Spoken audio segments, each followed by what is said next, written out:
അസ്സലാമു അലൈക്കും വറഹ്മത്തുള്ളാഹി വബറകാതുഹു. അൽഹംദുലില്ലാഹ് വസ്സലാത്തു വസ്സലാമു അലാ റസൂലിൽ അമീൻ വഅലാ ആലിഹി വസഹ്ബിഹി അജ്മഈൻ. അമ്മാ ബഅദ്. ബഹുമാന്യരായ സഹോദരങ്ങളെ, സത്യവിശ്വാസികളെ, മസ്ജിദുൽ ഖിബലത്തൈനിലാണ് KNMന്റെ ഉംറ സംഘം ഇപ്പോൾ സന്ദർശിച്ചുകൊണ്ടിരിക്കുന്നത്. മഹാനായ റസൂലുള്ളാഹി സ്വല്ലല്ലാഹു അലൈഹി വസല്ലമയ്ക്ക് ആദ്യ കാലഘട്ടത്തിൽ പ്രവാചകൻ നമസ്കരിച്ചിരുന്നത് ഫലസ്തീനിലെ മസ്ജിദുൽ അഖ്സയിലേക്കായിരുന്നു.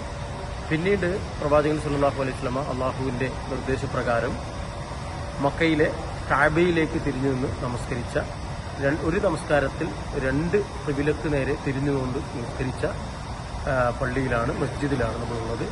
ആ മസ്ജിദ് മദീനത്തുൽ മുനവ്വറയിലാണ് ഉള്ളത്. മസ്ജിദുൽ ഖിബലത്തൈൻ എന്നാണ് ആ മസ്ജിദ് അറിയപ്പെടുന്നത്.